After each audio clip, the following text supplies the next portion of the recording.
Professora Anete, nós inovamos, né? Na verdade, esse ano, nós estávamos muito ávidas, achando que seria possível nós retomarmos o congresso, nosso congresso presencial. Entretanto, devido nós atuarmos nas escolas de educação infantil, no SEIS, né, nos Centros de Educação Infantil, CEMEI e EMEI, a gente teve muitas dificuldades de ter uma liberação confiável no que se refere à questão do Covid, porque o negacionismo também atrasou as vacinas de bebês e crianças pequenas, que já poderiam estar quase todas vacinadas. Então, nós tivemos muitas dificuldades. Então, nós continuamos nesse modelo online, mas tentando fazer de uma forma com que nos aproximássemos mais das pessoas que estão tão carentes do toque para aliviar as dores, né? Então, chamar a senhora, você para representar a academia nesse 20º congresso, onde o CEDIM completa 18 anos, teve um propósito nessa conjuntura, nesse momento, porque você nos ensinou, como outras também, a Lisete, a Fúvia e outras, mas em especial a você, da tarefa e da importância que tem o magistério na infância. Há pouco mesmo você nos trouxe uma reflexão de que o antídoto para o fascismo é a educação infantil. E começa na educação infantil. E é verdade, porque assim, o fascismo, ele é misógino, ele é racista, ele é preconceituoso, ele tem tudo que é de ruim em relação à emoção, à essência da vida, né? Então, daí remete, nós educadores desse nível inicial, né, da primeira infância, da educação na infância, nos reconhecermos como fundamentais nesse processo de combater tudo isso, porque a criança não nasce racista, ela não nasce misógina, enfim, ela não é fascista. Então, os adultos a tornam assim. E trazer a senhora para esse momento aqui, eu queria que a senhora falasse sobre isso, do quanto a gente precisa respeitar o outro. Eu, particularmente, eu não gosto desse conceito de tolerar e intolerar. Para mim, os dois são ruins. Eu substituo os dois pelo respeito. Mas quando a gente percebe que no nosso meio a contaminação também chegou entre os educadores. A gente encontra educadores se colocando nas redes como enlutados com o resultado das eleições. E a senhora forma professores em todos os níveis, né? Em especial a sua linha de pesquisa na questão da educação infantil, do combate à discriminação, pensando em contemplar todas as diversidades. Então, eu queria que, nesse momento, porque nós ousamos fazer tudo diferente esse ano. Então, essa é uma mesa de abertura que ela continua durante os 3 dias. Outras pessoas irão falar sobre.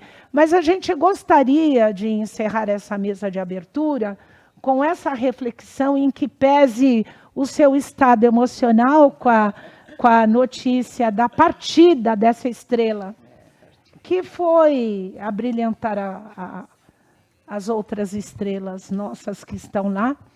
A gente gostaria que a senhora pudesse nos fornecer uma breve análise. O que a senhora acha da gravidade disso e qual seria a saída?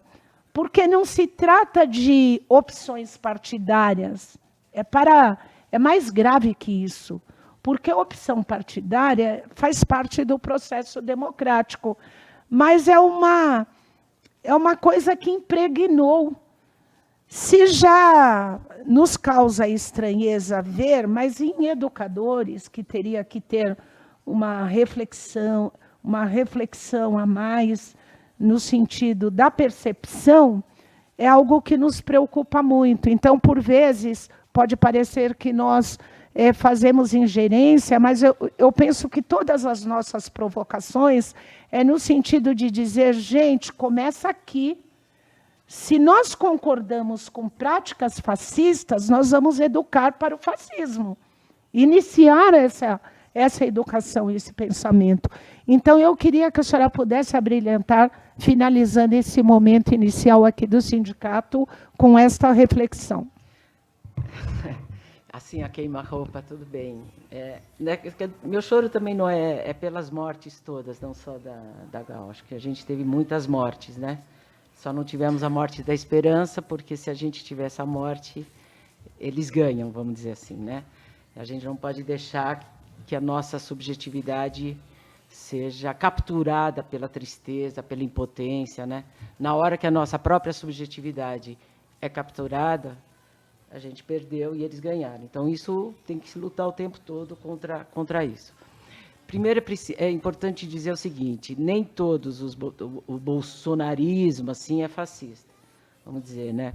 Porque a gente também tem que tomar cuidado com isso. Há uma porcentagem, talvez esses que estejam na rua, essa mulher que pega a arma, o Jefferson que explode, há sim um núcleo fascista, né?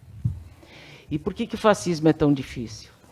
Porque ele opera, isso que eu tentava falar um pouco, ele opera na micropolítica. Quando eu falo que ele opera na micropolítica, assim, ele está espraiado no nosso dia a dia. Ele está na nossa família, ele está na nossa vizinhança, ele está... E qual é o problema do fascismo? Ele é profundamente autoritário. Ele é profundamente autoritário e ele separa, a partir de critérios deles, aquilo que pode ser matável. Esse que é o problema.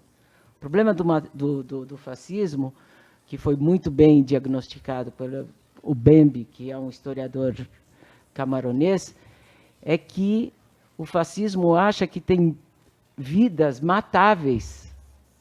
E quais são as vidas matáveis? Em geral, as vidas matáveis são as vidas minoritárias. Não minoritárias no sentido de quantidade, minoritárias no sentido de que elas se opõem a um certo modelo que se arroga como universal, justo, bom. E esse modelo, que ele se constrói como sendo um modelo para todos, ele é um modelo, na verdade, que só 5% da população tem. O problema é que esse modelo, que se arroga como universal, ele acha que algumas populações são matáveis. Quais são essas vidas matáveis? Todas as vidas que não compõem esse modelo extremamente apertado. Os negros e as negras, todas as formas de dissidências sexuais, os LGBTIA+,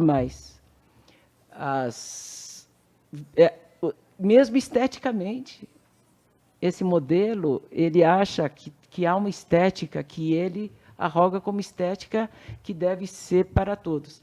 Então, isso é o fascismo. O fascismo é aquilo que acha que tem vidas que não são vivíveis e que não têm direito à vida. Então, é contra isso que a gente tem que lutar. Por isso ela é fascista. Porque ela não quer que outras vidas que vivem de modos múltiplos, que elas tenham direito à vida. Por isso que tem que ser combatido o fascismo. Porque eles são violentos, eles são autoritários, eles se supõem hegemônicos, eles supõem que a verdade está do lado deles. Quer dizer, tudo isso que eles constroem. E o problema do fascismo é que as pessoas aderem a ele por amor, não porque elas são obrigadas ou porque elas têm medo. porque elas aderem a eles por desejo. O bolsonarismo aciona o desejo. O tempo todo ele fala em desejo, seja de uma maneira perversa, né? O jeito que ele fala, né, contra as mulheres, ou mesmo a Damares, as perversões que ela inventa na vida dela, né, na cabeça dela, mas isso tudo tem uma direção, ela quer acionar o desejo mesmo, né?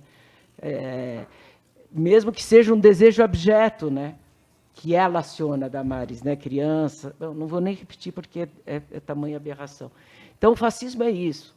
E contra o fascismo é muito difícil. Esses que adotam essa doutrina para si é muito difícil. E nós não podemos deixar eles avançar. Por isso que a gente tem que separar um pouco aqueles que são conservadores, uma certa direita dos fascistas. Isso é uma coisa. E em relação às crianças, por que a educação infantil é tão fundamental? Porque ela realiza as primeiras iniciações sociais. Quais são as iniciações sociais que ela realiza? Ela realiza as iniciações sociais à cor, à sexualidade, à própria gramática.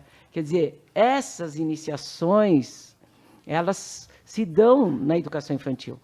Muitas crianças negras percebem que elas são negras na escola. E o pior é que, às vezes, elas percebem que elas são negras e que sua cor tem um desprestígio ali. Então, as crianças, nas iniciações sociais, começam a aprender todas as hierarquias. Por isso que o racismo começa na infância. Então, qual é a função da professora da educação infantil? É justamente operar nas iniciações sociais de maneira que as iniciações sociais sejam o quê?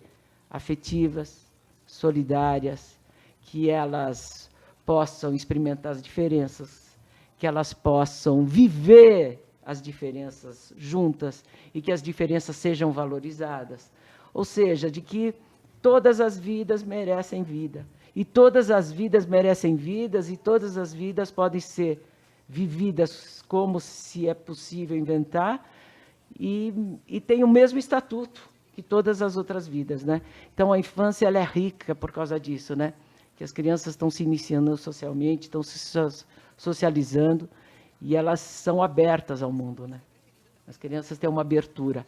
E o professor da educação infantil, ao invés de limitar esse mundo, o que ele tem é que alargar as possibilidades do mundo. Porque o bom da vida é a vida. O bom da vida é poder fazer experiências. Os indígenas falam isso. Por exemplo, perguntar para a criança indígena o que você vai ser quando crescer, não tem o menor sentido. Porque eles acumulam o quê? Experiências de vida. E o que eles querem ser quando crescer é velhos, né? Esse é o valor. E o que a gente precisa acumular na nossa vida? Experiências de vida. E quem propicia isso? A educação propicia experiências de vida. Então é isso, gente. Um grande abraço, bom congresso para vocês. A luta continua. Queria colocar tanto a USP como a mim mesmo à disposição da infância, das professoras da educação infantil. E a vida pede o tempo todo luta, né? É isso. E estamos juntos. E boa sorte a esse governo que se inaugura e que a gente conseguiu realmente que o céu voltasse ao seu lugar. E, Claudete, de novo, muito, muito obrigado ao CEDIM, muito obrigado ao CEDIM. E estamos juntos, assim, para construir